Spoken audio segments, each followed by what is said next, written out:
안녕하세요. 제 풀에 지쳐 이혼을 하게 된 사연 하나 들려드리고자 글을 쓰게 되었습니다. 저는 불과 3개월 전에 이혼을 하게 되었고, 아직 아이는 없는 30대 여성입니다. 제가 남편과 잘 살아보려고 나름 여러 번 참아주다가 이 불행이 유턴 없는 일방통행이라는 걸 뒤늦게 알고서 급하게 브레이크를 밟았어요. 지옥의 구렁텅이에 빠질 뻔한 제 인생을 아슬아슬하게 건진 거죠. 누구나 그렇겠지만 저 정말로 결혼해서 잘 살고 싶었습니다. 재작년 통계청에서 이혼하는 부부를 수치로 계산했는데 4상 중에 240상이 이혼을 한다는 결과가 기사로 나왔더라고요. 결혼해서 잘 사는 것이 어려운 일이라는 걸 알지만 노력해서 제 결혼만큼은 실패하고 싶지 않았습니다. 그런데 결국 이 꼴이 나버렸네요. 잘 살고 있는 부부들을 보면 무척 경이롭고 노부부가 되어서도 서로 존중하며 손잡고 다니는 분들을 보면 이젠 존경심을 느낍니다. 사연을 쓰기 위해서 다른 사연자들의 글을 읽어봤는데 이혼 부부가 굉장히 많더라고요.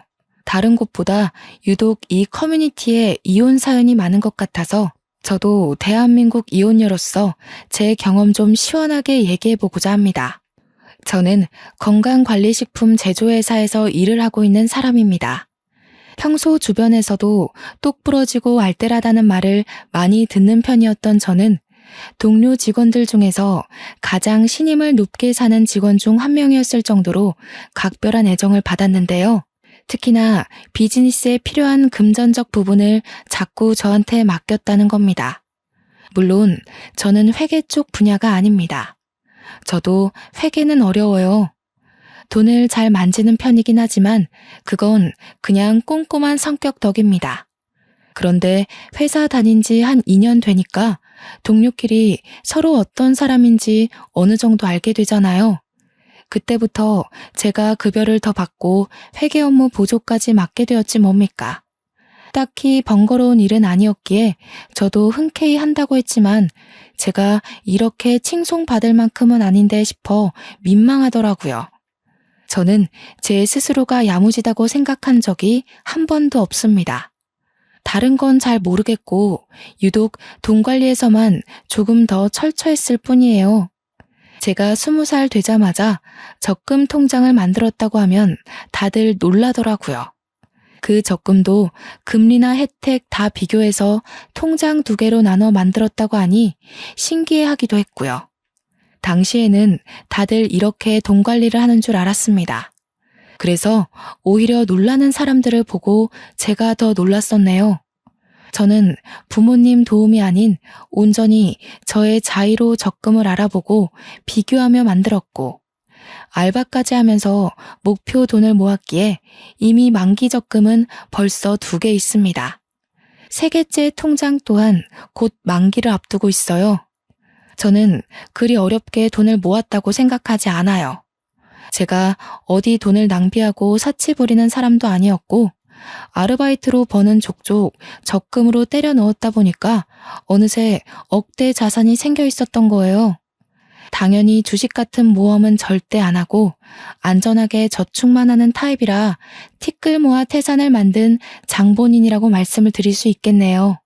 제가 돈을 더 잘 모을 수 있었던 이유에는 연애를 안 했기 때문도 있을 겁니다. 연애를 하다 보면 어쩔 수 없이 혼자일 때보다 지출이 많을 수밖에 없지 않습니까?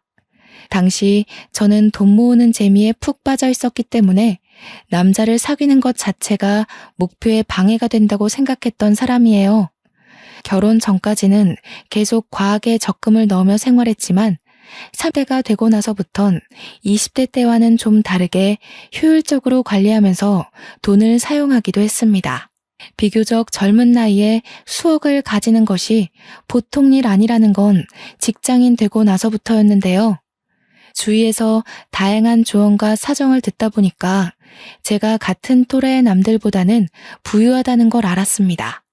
이걸 마냥 가지고 있으려고 모은 건 아니라서 그때부터 집을 하나 사볼까, 부모님께 차 선물을 하나 해드릴까 고민을 하기 시작했습니다. 어떤 결정을 내리더라도 돈이 부족한 것이 아니었기 때문에 걱정이라든지 아깝다든지 하는 생각은 없었어요. 남들은 한참이나 멀게 바라보는 그 목표를 저는 언제든지 바로 읽어낼 수 있는 여건이 있던지라 그 짜릿한 느낌이 또 다르게 흥미롭더라고요. 그때까지만 해도 남자에 대한 관심은 계속 없었습니다. 돈을 왕창 모으고 그걸로 나만의 자산을 만들어내는 과정을 통해 색다른 즐거움을 알아버렸기 때문이었죠. 그런데 제게 직장 동료가 괜찮은 지인이 있다고 해서 소개를 해준다고 하는 거 아니겠어요?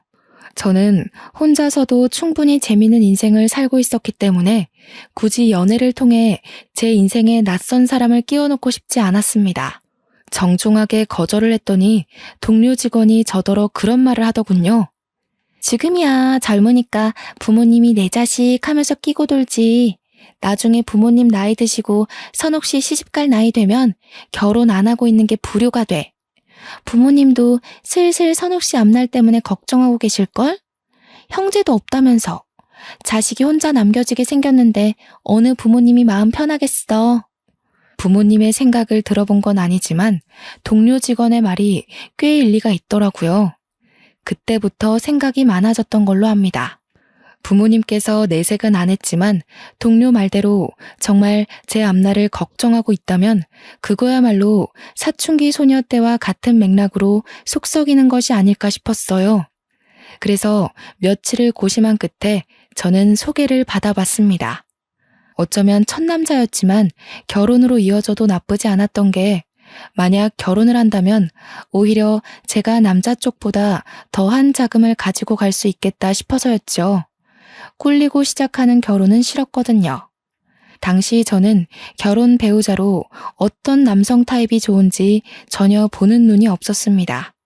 그저 착하고 마음이 넓은 남자가 좋겠다고 생각했던 것 같아요. 그런데 우습게도 제 눈에 남편이 딱 그렇더라고요. 소개받고 연인으로 발전하면서도 제게 늘 잘하고 착하고 우리 부모님께도 예의 바른 사람이었거든요. 그래서 확신을 갖고 좀 더 길게 만나봤는데 남편이 그때만 해도 참 괜찮은 사람이었습니다. 남편과 연애를 하면서 솔로일 때보다는 돈을 좀 쓰게 되었는데 딱히 상관없었어요. 이성과 함께하는 재미도 돈 모으는 것만큼이나 즐거운 일이었더라고요. 늦게나마 알아버려서 오히려 적당히 소비하는 게 좋았습니다. 그렇게 4년을 지내다 보니 저희는 자연스레 서로를 결혼 대상으로 바라보게 되었습니다. 남편도 다른 동료들처럼 제가 얼마나 돈 관리를 잘하고 있는지 아주 잘 알고 있었어요. 제가 경제 관리하는 걸 늘 옆에서 지켜보기도 했고 제가 또 남편에게 돈 관리하는 팁을 알려주기도 했거든요. 돈 얘기 나올 때마다 남편이 늘상 제게 했던 말이 있었는데요. 나는 세상에서 숫자로 머리 쓰는 게 제일 싫어. 우리 결혼하면 자기가 경제권을 다 가져. 나는 도무지 이런 거 신경 쓰면서 일 다닐 자신이 없다. 결혼을 약속하고 나서는 본격적으로 경제권을 제게 다 넘기려고 했습니다. 솔직히 내 주머니로 들어오는 돈을 남에게 맡기기가 쉽지 않잖아요. 아무리 남편과 제가 가족이 될 사이이고 부모로서 평생을 손잡고 걸어갈 약속을 했다고 하지만 요즘 부부끼리 절도 범죄까지 있단 말이죠. 그래서 그냥 장난삼아 하는 소리인 줄로만 알았습니다. 그런데 결혼을 하고 나서도 남편이 신혼집에서 한 번 더 경제권 얘기를 꺼내는 거 아니겠습니까? 심지어 이미 회사 급여까지 제 계좌로 돌렸다고 하더라고요. 난 용돈 받고 사는 삶이 편해. 한 달에 50만 원 정도면 충분할 것 같아. 원래도 자기랑 놀 때 말고는 돈을 잘 안 썼던 편이라서 나 혼자서 이만하면 적당해. 정말 괜찮겠어? 그냥 각자 관리하고 생활비만 공동 입금하는 게 낫지 않을까? 사람 일이란 게 언제 어디서 돈이 확 나갈지 모르잖아. 급한 일 생기면 50만 원으로 뭘 어떻게 해? 에이, 안 생겨. 반평생 큰돈 나갔던 적이 단 한순간도 없었어. 내 패턴 누구보다 내가 제일 잘 알고 그다음 자기도 나를 잘 알잖아. 괜찮다니깐. 남편은 흔쾌히 자기 급여와 부수적인 금전을 모조리 공개했고 정말로 용돈 50만 원으로 살기 시작했습니다. 당연히 차 유지비라든지 보험이라든지 그런 것은 빼고 오로지 한 달 용돈만 50만 원이었어요. 저는 부부간에 오해가 없도록 제 급여와 남편 급여를 계산하여 가계부를 쓰기 시작했습니다. 제 적금 통장은 있으니까 남편의 적금 통장만 따로 만들어서 그것도 제가 관리했어요. 부부 공동명의 통장을 하나 더 만들까 하다가 뭐든 공동으로 만들게 되면 소유권에 문제가 생길 수 있다는 말을 들은 적이 있어서 일찌감치 포기를 했네요. 저희는 정말 수월하게 신혼생활을 이어갔고 신혼집은 남편이 모아놓은 돈에 맞춰서 서로 딱 반반의 비용을 보태어 매매를 했습니다. 저와 남편은 둘 다 초창기부터 욕심 없어서 과하게 저지르지 않았기에 크게 허리 휘는 시작을 하진 않았어요. 그래서 돈이나 대출에 쫓기듯 급급하게 살지 않았고 오히려 여유가 있었기 때문에 신혼을 더없이 풍요롭게 누릴 수 있었습니다. 이렇게 저희 둘은 문제없이 잘 지내고 있었거든요. 그런데 어느 순간부터 주변에서 자꾸 입김이 들어오는 거 아니겠습니까? 저를 향한 조언이 아닌 바로 남편에게 하는 충고들이었습니다. 한날 남편이 남편 회사에서 일하는 동료 사원들을 데리고 집에 온 적이 있었는데요. 결혼 전에도 몇 번 만나서 안면을 텄기 때문에 어색한 사이는 아니었습니다. 다 같이 술 한잔을 하던 상황이었는데 어느 정도 술이 되니까 사람들이 돈 얘기에 비밀이 없어지는 겁니다. 술 마시기 전에는 분명 요즘은 부부 사이에서 여자가 경제권을 많이 관리하고 남자는 용돈 받는 식으로 대부분 그렇게 살더라면서 저희 부부의 경제관념에 찬사를 보냈거든요. 그런데 술이 들어가니까 사람들이 돌변하기 시작하는 거 아니겠어요? 에이, 재수씨. 아무리 그래도 그렇지 남자가 기가 죽는단 말이에요. 50만 원이 뭐예요? 남자라면 적어도 100만 원은 주머니에 꽂혀 있어야 밖에서 어깨 펴고 가장 노릇하는 겁니다. 이 녀석도 재수씨한테 혼날까봐 말 못한 거지 절대 50만 원으로 만족할 녀석이 아니에요. 술 취해서 깔깔 웃는 동료 직원의 말에 저는 고민을 했습니다. 기분이 나빴던 게 아니에요. 제가 남자에 대해 잘 모르니까 정말 남자의 경우 용돈이 적으면 기가 죽을 수도 있겠구나 싶더라고요. 남편이 정말 저한테 밉보일까봐 용돈 50으로 한 달 살이 충분하다고 거짓말을 한 거라면 제가 더 미안해지는 상황이었습니다. 그동안 말도 못하고 밖에서 적은 돈으로 쩔쩔맸을 거 아닙니까?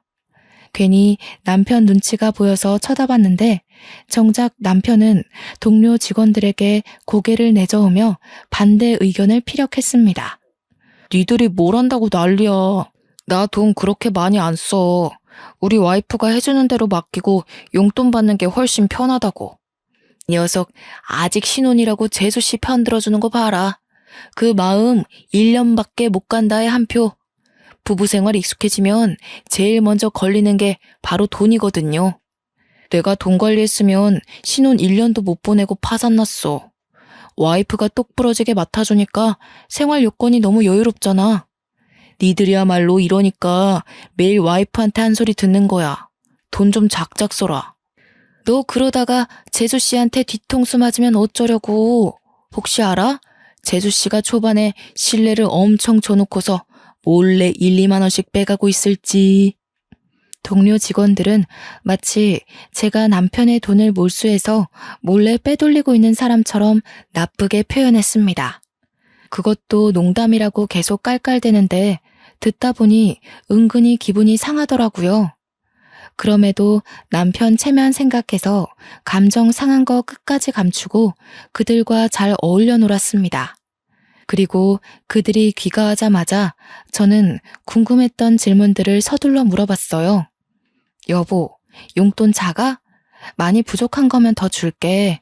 우리가 어려운 형편도 아닌데 모자라서 불편하면 안 되지. 100만 원으로 맞춰주면 될까? 아니, 전혀 안 부족한데? 아, 아까 그 동료들 때문에 그러는구나. 신경 쓰지 마. 쟤네들도 와이프가 경제권을 갖고 있는데 얼마 전에 와이프들이 돈 빼돌리는 걸 적발했다더라고. 그것 때문에 나더러 조심하라고 하는 소리야. 근데 나는 조심할 게 뭐 있어. 당신이 월말마다 알아서 보여주는데. 난 당신 믿어. 남편은 경제권을 저한테 맡긴 것에 대해서 다행히 자존심을 상해하지 않았습니다. 혹시라도 남편이 불편해한다면 경제권을 다시 각자 관리하는 걸로 바꿀 생각이었는데 남편이 한사코 거절을 하는 바람에 그러진 못했어요. 저 또한 한편으론 안심이 되었습니다. 혹시라도 남편이 사실은 동료들 말처럼 힘들었다고 한다면 왠지 좀 속상할 것 같았거든요. 저한테 말도 안 하고 남들에게 제 흉을 봤다는 것일 테니까요. 언제나 그렇듯 저도 괜찮고 남편도 괜찮다는데 왜 이렇게 돈 얘기만 나오면 다들 제 남편을 못 잡아먹어서 안달인 걸까요? 남편 동료들로 모자라 저는 시모한테도 경제권 때문에 잔소리를 들어야 했습니다. 그래서 세학이 너가 돈을 관리한다고? 아무리 관리를 잘한다고 하더라도 그게 어디 완전하게 투명할 수가 있나? 요즘 세상이 많이 달라졌다지만 누가 돈을 여자가 관리한대? 그래도 큰 돈 만지는 건 아직까진 남자가 해야지. 너희들 좀 이상하게 살림을 한다. 시댁에서는 돈 관리를 시부가 하고 있었습니다. 그건 수익을 벌어오는 사람이 시부밖에 없으니까 그렇구나 하고 이해할 수 있는 거죠. 그런데 시모가 자꾸 저더러 다음 달부터 남편한테 경제권을 넘기라는 거 아니겠습니까? 그것도 돈 관리 철저한 시부 앞에선 제게 잔소리 못하면서 시부가 자리만 비우면 저를 불러 몰래 면박을 주었어요. 어머님, 저희 정말 투명하게 공개해요. 제가 정리한 가계부 남편이 늘 챙겨보고 있고요. 걱정 마세요. 반개월을 살았는데 아직 살림엔 지장이 없는걸요. 가계부야. 일부러 틀리게 쓸 수도 있는 거니까 모르는 일이지. 딴일하는 남자가 50만 원으로 뭘 하겠니? 그렇잖아도 용돈은 올리려고요. 남편은 50이 괜찮다고 하는데 아무래도 주위 시선이 안 좋네요. 용돈 다 못 쓴다고 하더라도 그냥 가지고 있는 게 좋겠어.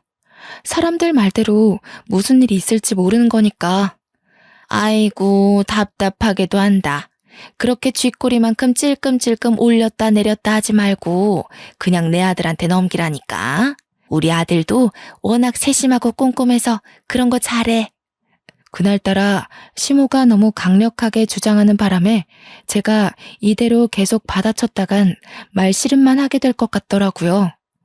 할 수 없이 한 발 물러난 저는 남편한테 시모 말대로 한번 도맡아 해보라고 했습니다. 그랬더니 시모의 표정이 순식간에 밝아지더군요. 남편한테 경제권이 넘어가는 걸로 이미 확정을 짓고서 이런저런 조언까지 하기 시작했습니다. 자기 아들이라고 어떻게든 치켜 세워주려고 하는 건 알겠는데 시모의 그런 속보이는 모습이 좀 보기 거북하더라고요. 그러나 그렇게 신이 났던 시모의 기분이 단 1분도 지나지 않아 다시 심오해졌는데요. 남편이 또 한 번 경제권 받는 걸 거절해버렸기 때문이었습니다. 싫어, 귀찮아. 다들 왜 자꾸 했던 말 계속하게 하는지 모르겠네. 우리 집은 와이프가 똑똑하니까 알아서 잘 돌아가고 있잖아. 잘하는 사람이 해야 살림도 피는 거지. 괜히 내가 했다가 쫄딱 망하면 어쩔 거야? 아우 싫어. 어머 얘 봐라. 아직도 세상 물정을 모르네. 새아기가 경제권을 준다잖아. 네 아빠를 보고 자랐으면 알 거 아냐. 남자가 돈을 쥐고 있어야 미래가 안정되는 거야. 아빠가 남자라서 돈을 쥐고 있는 게 아니라 엄마가 돈을 허튼 데 쓰니까 아빠가 관리하는 거 아니었어? 저번에 아빠가 그렇게 말하는 거 들었는데. 저는 그 자리에서 남편의 눈치 없는 발언 때문에 웃음을 참느라 애를 썼어요. 시모가 평소 웬만한 고집이 아닌데 자기 아들은 잘 못 이기더라고요. 아마 남편이 눈치 없이 직설적인 멘트를 잘 날리는 사람이라서 그렇지 않나 싶습니다. 하도 주위에서 뭐라 그러니까 저도 정말 남편한테 경제권을 맡겨볼까 했었거든요. 그런데 당사자가 저리 싫다고 발악하니 어떡합니까? 제가 어디 한두 번 물어봤겠어요? 이미 수십 번을 물었지만 남편 대답은 늘 거절로 한결같았는걸요. 그렇다고 포기할 시무가 아니더라고요. 경제권이 넘어갈랑 말랑하고 있으니까 시모도 애가 탔나 봅니다. 결국 시모한테 등짝을 맞은 뒤에야 남편은 경제권을 넘겨받는 것에 수긍했어요. 저야 뭐 괜찮았습니다. 어차피 저희는 부부이고 저희 집에 들어오는 돈이 어떻게 돌아가는지 이미 파악했잖아요.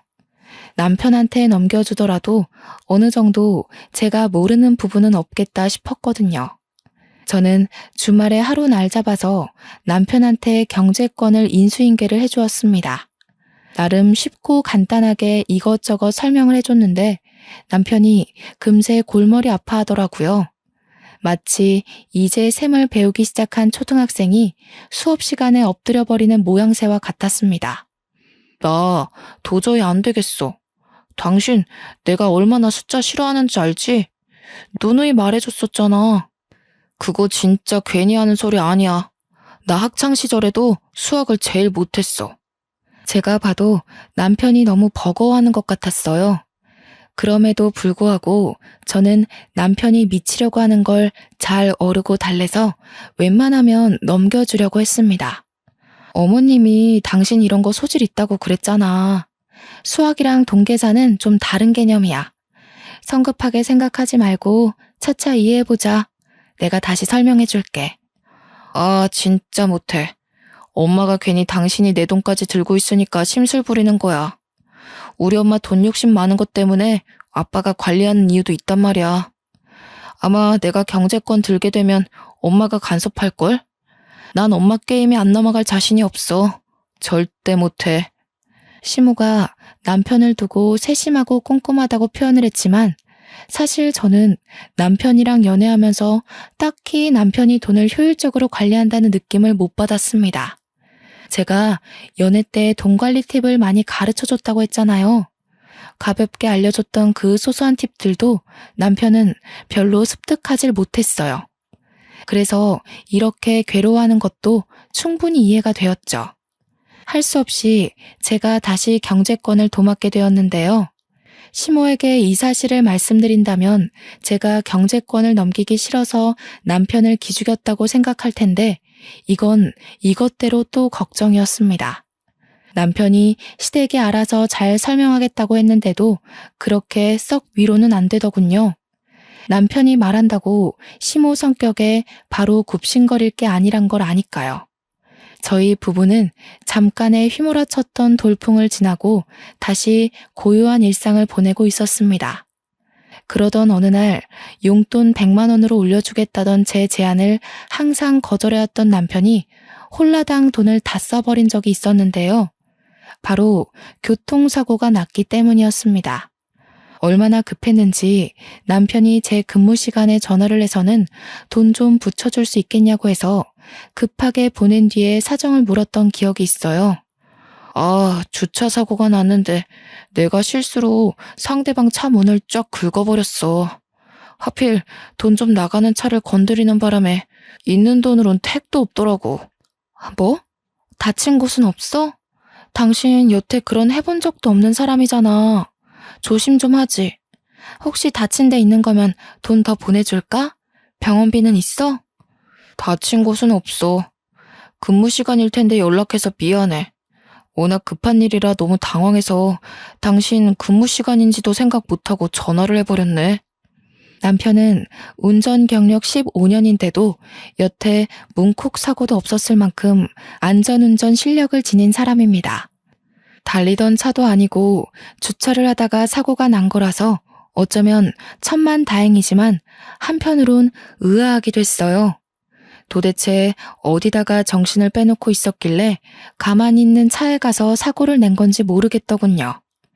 수리비 견적은 총 78만 원이 나왔고 용돈으론 턱없이 모자랐던 남편이 제게 받아간 돈으로 잘 해결했다고 문자를 줬습니다. 이번 일을 겪으니까 확실히 느꼈어요. 남편에게 용돈 50만 원은 적은 게 맞는 것 같았죠. 만약 제가 연락을 받지 못했더라면 여기저기 전화를 돌리면서 구차하게 남의 주머니에 손 벌렸을 거 아닙니까? 위험한 상황일 때 대비하기엔 그 용돈은 너무 아슬아슬했습니다. 그래서 저는 남편에게 말없이 다음 달부터 용돈을 100만 원으로 올려줬어요. 용돈 입금한 당일 남편이 리액션은 안 해주더라도 용돈 올렸냐고 물어나 볼 줄 알았는데 정작 이틀이 지나도 남편한테서 별다른 말이 없더라고요. 여보, 내가 용돈 올린 거 확인했어? 당신 사고 이후로 내가 생각 많이 해봤는데 아무래도 올리는 게 좋아서 100만 원 넣었거든. 몰랐어? 그랬어? 내가 입금 내역은 따로 확인 안 해서 몰랐네. 고마워. 신경 안 써줘도 된다고 했는데 내가 말이랑 행동이랑 너무 달랐지? 민망하네. 어쨌든 잘 쓸게.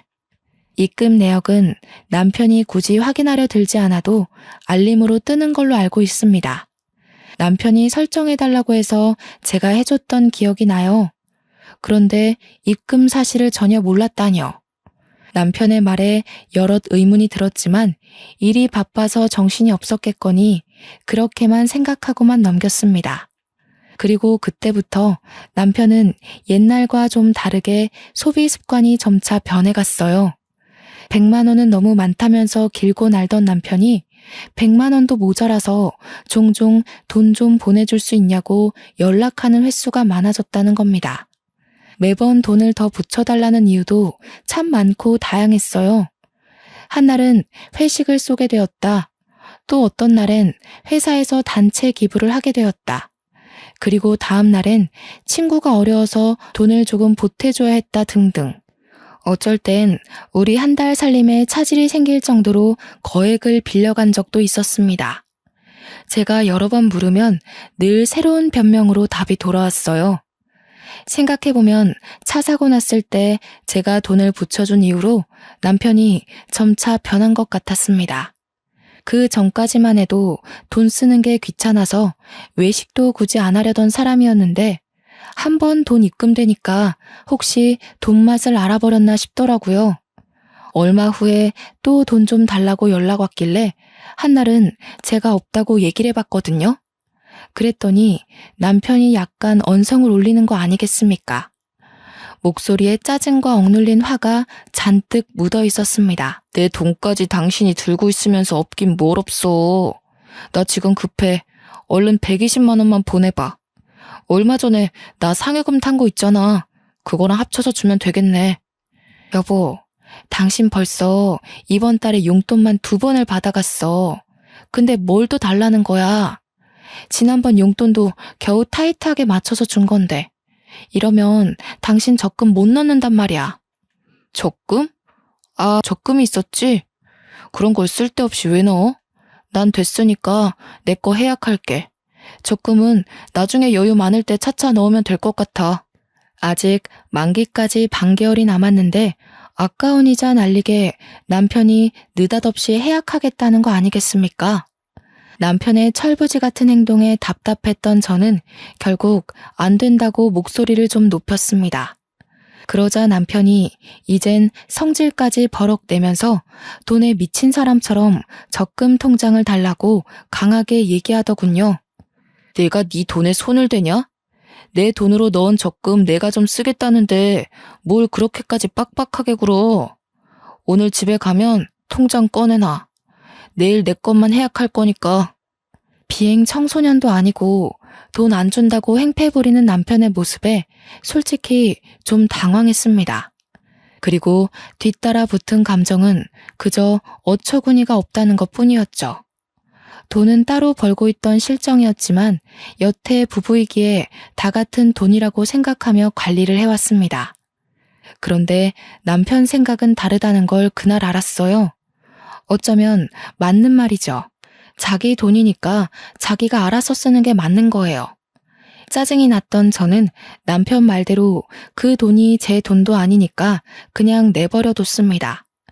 그러니 다음날 정오쯤에 정말로 해약을 해버렸더라고요. 옛날만 해도 돈에 관심 없던 사람이 어쩌다 갑자기 바람이 들었을까요? 과거와 다르게 돈을 좀 쉽게 생각하는 것 같아서 한날은 남편이 잘 때 휴대폰을 몰래 뒤져봤습니다. 설마 바람이라도 나서 웬 여자한테 돈이라도 퍼주는 건가 싶어서요. 지금 보니 제가 참 별짓까지 다 했네요. 남편 폰에는 딱히 여자의 흔적이 없었습니다. 대신 처음 보는 형이란 남자와의 채팅이 다른 채팅에 비해 유독 많다는 걸 알고 그걸 확인해 봤어요. 그리고 그때 저는 남편이 왜 그렇게 용돈을 부족해 했는지 알게 되었습니다. 이유가 주식이었어요. 용돈만 받으면 주식에 통째로 투자를 해버렸던 겁니다. 제가 주식을 하진 않지만 주변에서 들은 게 많아 보는 눈은 있는데 채팅방에 형도 딱히 주식을 잘하는 게 아닌 것 같더라고요. 그런데도 불구하고 이 멍청한 남편이 그 형을 아주 맹신하면서 시키는 대로 돈을 퍼붓고 있었습니다. 이렇게 돈으로 쓸데없는 모험을 하는 사람들, 제가 제일 싫어하는 부류거든요.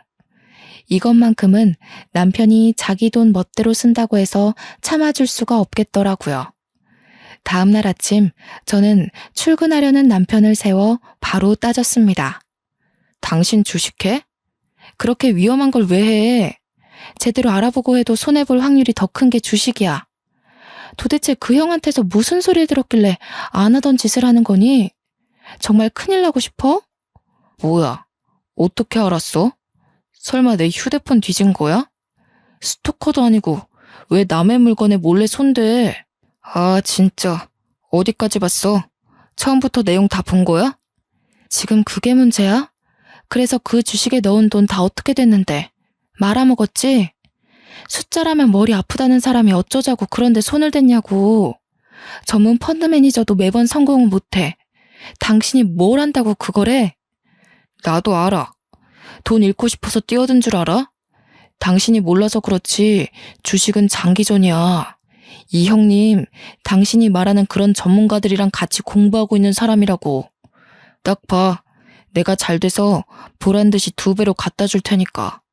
남편과 아침부터 주식 얘기로 싸움을 하면서 진을 뺀 날이었습니다. 알고 보니 남편은 주식에 돈 퍼붓는 걸로 그 형님한테 용돈까지 조금씩 주고 있었더라고요. 무슨 수급이라나 뭐라나 말 같지도 않은 소리를 하면서 제대로 호구가 잡혀있는 남편을 보니 결혼하고 처음으로 속이 터졌습니다. 이 호구 같은 남편도 결국 제 남편이라고 그냥 내버려 둘 수가 없어서 저는 바로 용돈을 50만 원으로 낮춰버렸어요. 그랬더니 어떻게 됐는지 아십니까? 저 그 사람한테 이혼 요구 당했습니다. 뭐라고? 지금 이혼하자고 했어? 고작 그 주식 때문에 그것에 미쳐서 나더러 이혼을 하자고 해? 당신 정말 왜 이래? 왜 이렇게 안 하던 짓을 해서 사람 피를 말려? 경제권 가진 여자들이 그렇게 남편을 무시한다던데 당신도 변했나 보네. 내가 돈 갖다 바쳐주니까 당신이 날 마음대로 조종해도 된다고 봤어? 그래도 당신은 딴 여자랑 다를 줄 알았는데 결국 권력 잡으려고 했던 거 맞네. 뭐라고? 그런 식으로밖에 말 못해? 내가 정말 그랬을 거라고 생각하는 거야? 내가 고집해서 경제권 뺏어왔니? 당신이 하기 싫다고 나한테 맡긴 거잖아. 몰랐으니까. 알았으면 나도 너한테 돈 안 바쳤어. 주변에서 한 소리씩 할 때는 다 이유가 있는 건데 그동안 내가 콩깍지가 단단히 씌었던 거야. 당신이 이렇게 변할 줄은 몰랐어. 용돈을 줄였다고 저더러 변했다며 구두쇠 취급하는 남편 때문에 어이가 없었습니다. 다른 사람이 되어 있는 남편을 보면서 할 말을 잃어버렸죠. 주식이 뭐라고 그저 혈안이 되어 인정사정 없이 이혼까지 요구하니 변한 건 제가 아니라 남편인 듯 싶네요. 그래도 저는 이걸로 이혼까지 하는 건 아니라고 생각했습니다. 참 우둔한 생각이었죠. 부부관계를 지키기 위해 결국 제가 결정한 방법은 경제권을 돌려주는 거였습니다. 각자 돈 각자가 관리하는 걸로 하고 남편한테 네 돈 가져가라며 통장을 패대기 쳐버렸어요. 남편은 오히려 살판이 났더군요. 공동 생활비만 넣고 나머지 돈은 정말 자기 멋대로 펑펑 쓰는 것 같았습니다. 그때부터 저희 집안의 가세가 기울기 시작했어요.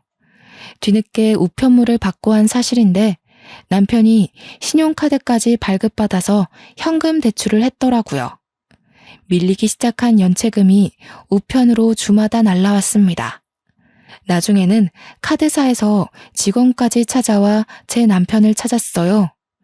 그런데도 남편은 돈 갚을 생각이 없어 보이더라고요. 물론 갚을 생각이 없는 게 아니라 갚을 돈이 없는 거겠지만요. 어쨌든 저는 갈수록 예민해지고 태만해지는 남편을 보면서 남편을 향한 마지막의 시니까지 밑바닥을 치고 말았습니다. 더 이상 제 인내가 버텨주지 못했다는 겁니다. 즉, 이혼을 결심하게 되었다는 거죠. 어차피 이혼할 거고 우편물 걷는 것도 지쳐서 그것마저 손을 안 대고 있었는데 한날 시모가 저희 집에 들리면서 우편물을 다 걷어왔더라고요. 얘, 이게 다 뭐니? 우리 아들 이름으로 우편이 많이 와 있더구나. 너는 오늘 일도 쉬었다면서 집 밖에 코빼기도 안 나와봤던 거야? 안 사람이라는 사람이 이런 기본적인 것도 관리를 안 해서는. 오셨어요? 그거 다 신용정보회사에서 돈 갚으라고 날라온 연락이에요. 2달 전부터 받고 있던 거라서 굳이 걷어올 필요 없었는데 어차피 돈 갚으라는 내용이라서요. 시모는 자기가 들고 있는 게 독촉장이라는 걸 알았어요. 그런 걸 처음 봤는지 심장이 벌렁벌렁거렸다며 보란듯이 제 앞에 우편물을 팩 내려놓았습니다. 식탁으로 위로 쫙 펼쳐진 우편물 양이 제법 방대하더라고요. 신용불량자라는 거니? 너는 돈 관리를 어떻게 하길래 이 모양이야? 설명 좀 해봐라. 돈 잘 만진다고 그렇게 떵떵거릴 때는 언제고? 이게 그런 결과야? 왜 그렇게 화가 났나 했더니 시모는 제가 돈 관리를 먹같이 해서 자기 아들이 이 모양이 된 줄 알지 뭡니까? 곧 죽어도 자기 아들은 얌전하고 고분한 사람인 줄 아나 봐요. 잘난 척 하더니 집안 꼴 잘 돌아간다. 이거 다 어쩔 거니? 나중에 압류 딱지 붙고 그런 거 아니야? 그럼 월급도 싹 다 몰수당하고 그러지 않아? 아직 그 정도는 아니고요. 아마 다음 달에도 못 갚으면 그렇게 되겠네요. 그래서 말인데 저 이혼할까 봐요. 남편이 저한테서 경제권 뺏어가더니 일을 이 지경으로 만들었지 뭐예요? 돈 안 줄 거면 이혼하자고 하길래 통장 다 던져줬어요. 뭐라고? 경제권은 네가 갖고 있잖아. 집이 이 꼴 나니까 갑자기 내 아들 탓하는 거니?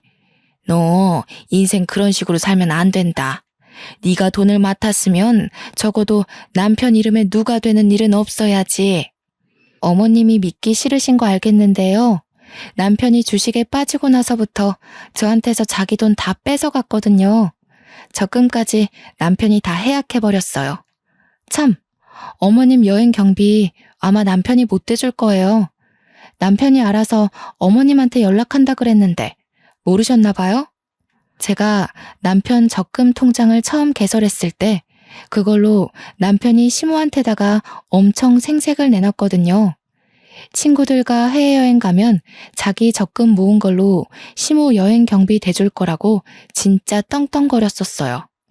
그것에 덩달아 신났던 시모가 계모임 추진해서 연말에 해외여행 일정을 다 잡은 걸로 압니다.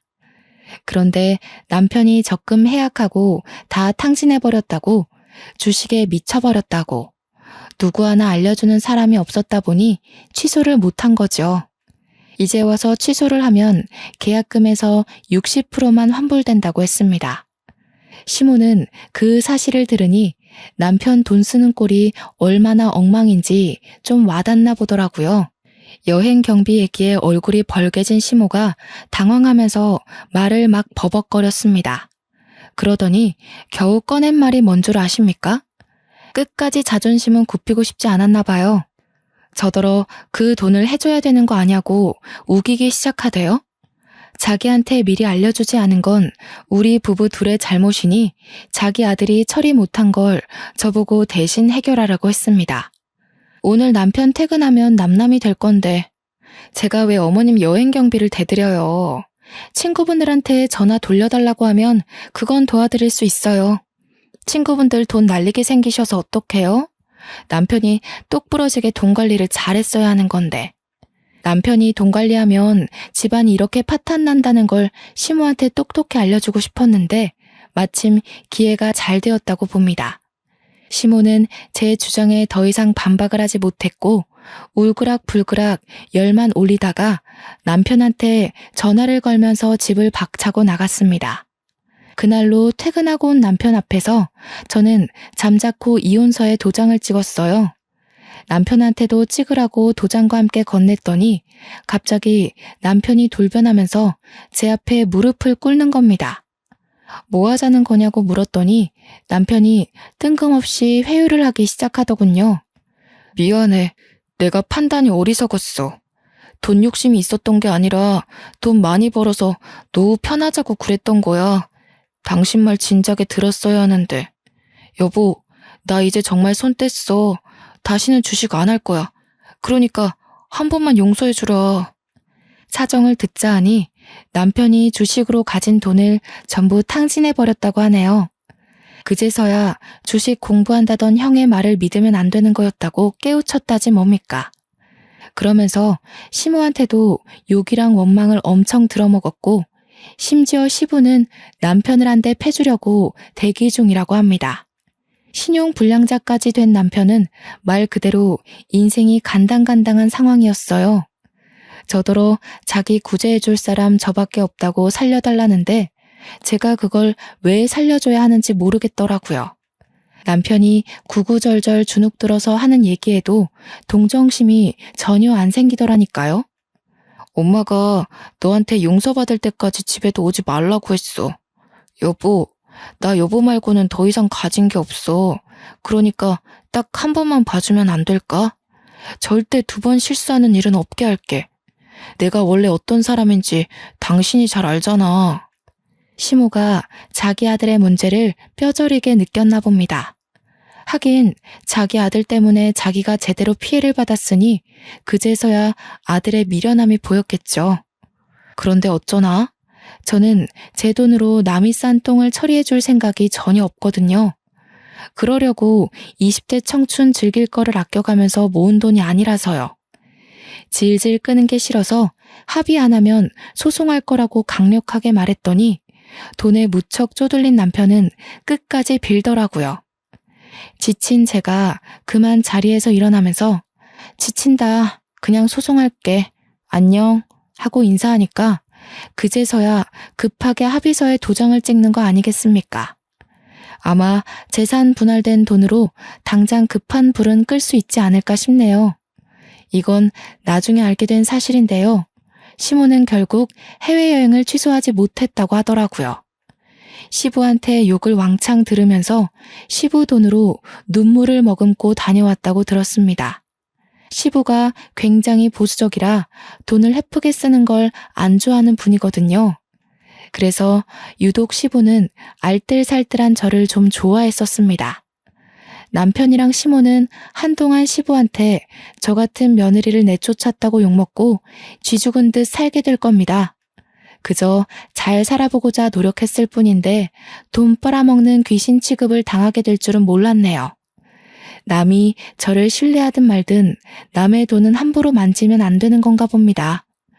괜히 억울한 누명을 쓸 수 있다는 걸 시댁과 남편 주위의 사람들을 통해서 알았습니다. 그리고 또 아무리 좋은 사람이라 하더라도 돈 앞에서는 이면이 드러날 수 있다는 것조차 잘 배우게 되었어요. 아니지. 애초에 제 남편이 좋은 사람이 아니었는데 제가 그걸 못 알아봤던 거겠죠. 앞으로 또 이런 실수를 경험하지 않을 거란 확신은 없습니다. 다만 좀 더 지혜롭게 행동할 수 있을 것 같아요. 제가 이렇게 이혼을 하게 되었습니다.